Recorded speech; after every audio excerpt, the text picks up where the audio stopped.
سنت کے مطابق نہیں ہوئی۔ اب ماؤں کو ایک پیغام دوں گا، آخری پیغام ماؤں کو۔ آپ جب کسی کی بیٹی اپنے گھر بیاہ کر لاؤ نا تو دوسرے کی بیٹی کو بھی اپنی بیٹی کی طرح عزت دیا کرو۔ ہماری بیٹی کہیں جائے تو ہم یہ تمنا رکھتے ہیں کہ ہماری بیٹی کو سسرال میں عزت ملے، لیکن ہم کسی کی بیٹی کو بیاہ کر لاتے ہیں تو ہم سمجھتے ہیں کہ اپنے گھر میں ہم دشمن کی بیٹی بیاہ کر لائیں۔ ہم یہ سمجھتے ہیں کہ یہ میرے بیٹے اور میرے بیچ میں دیوار بن گئی۔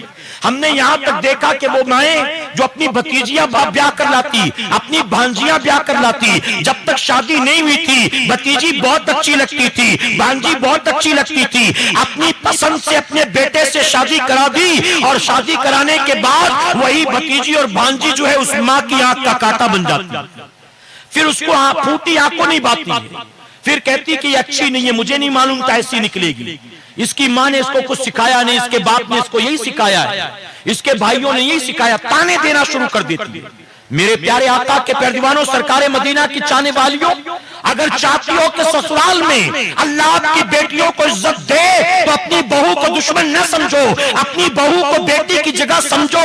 آپ کی بیٹی بھی تو سینکڑوں غلطی کرتی تھی، آپ کیسے درگزر کرتی تھی، ڈانٹ ڈپٹ کر اس کو چپ کرا دیتی تھی، ایسے ہی اپنی بہو کی باتوں کو بھی درگزر کیا کرو، نظر انداز کیا کرو۔ آپ کی بیٹی سینکڑوں غلطیاں کرتی، آپ وہ تک نہیں کرتی تھی، اور پرائے کی بیٹی اگر ایک غلطی کر دے تو کہتی ماں نے یہ سکھایا ہے، باپ نے کوئی تمیز نہیں دی ہے، کہنے میں تو بڑی پڑھی لکھی ہو، اٹھنے بیٹھنے کا شعور بھی نہیں ہے، بات بات میں تانے دینا، اس پر ظلم کرنا، خاندان والوں کے سامنے اس کو ذلیل کرنا، یہ اچھا کام نہیں ہے۔ اللہ آپ کی بیٹی کو عزت دے گا جب آپ دوسرے کی بیٹی کو بھی عزت دو گی۔ اگر ہمارا بیٹا ماں سے کہتا ہے کہ امی کل سنڈے ہے، توجہ ہے آپ کی، کل سنڈے ہے، اگر اجازت ہو تو اس کو میں تھوڑا سا اس کے مائکے گھما لاؤں، تو فوراً ماں کہتی کوئی ضرورت نہیں، پہلے چھٹی ہوتی تھی تو دن بھر سوتے تھے نا تم، اب چھٹی ملی ہے تو بیوی کو گھمانے لے جاؤ گے، ارے ابھی 10 دن تو رہ کر آئی ہے پچھلے مہینے، کوئی ضرورت نہیں لے جانے کی، مت لے جاؤ۔ کبھی کہتا ہے کہ میں اس کو تھوڑا سا فلاں جگہ گھما لاؤں، ماں کہتی کوئی ضرورت نہیں۔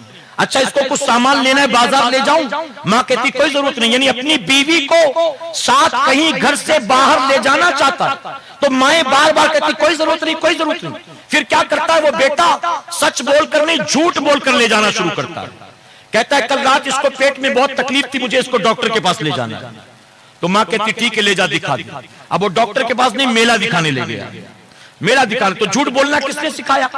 ماں نے سکھایا نا۔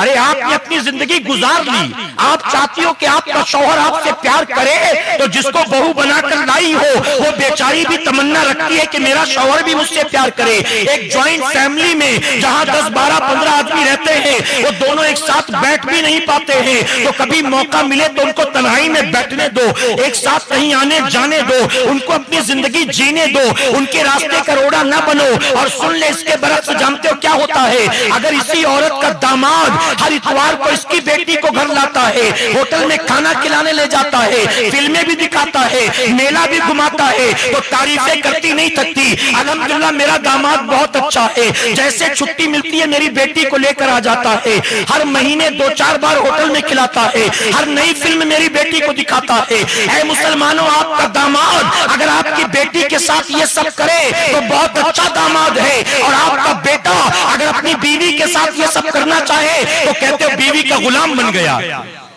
نوکر بن گیا، ہمیشہ اس کے آگے پیچھے گھومتا رہتا ہے۔ یہ کہاں کی دوگلی پالیسی، یہ کون سی اینک لگا رکھی ہے؟ آپ کا داماد آپ کی بیٹی کو چاہے تو بڑا نیک آدمی، اور آپ کا بیٹا اپنی بیوی کو چاہے تو بڑا برا آدمی، یہ کون سی اینک لگائی؟ ارے آپ کی زندگی گزر گئی، اسے بھی جینے دو اپنی زندگی، اس بچی کو بھی جینے دو اپنی زندگی۔ گھر کے اندر ماحول خراب نہ کرو، بلکہ گھر کے ماحول کو خوشگوار کرنا ہے تو سب کو ایک دوسرے کو سمجھنا ہوگا اور ساتھ لے کر چلنے کی کوشش کرنی ہوگی۔ اللہ اپنے محبوب جناب محمد الرسول اللہ صلی اللہ علیہ وسلم کے صدقۃ فعل ہمیں آپ کو سب کو کہنے سننے سے زیادہ عمل کی توفیق عطا فرمائے۔ درمیانی گفتگو مجھ سے جانے انجانے میں کوئی غلطی خامی رہ گئی، آپ سب کو گواہ بنا کر سچے دل سے توبہ کرتا ہوں، رب میری توبہ قبول فرمائے۔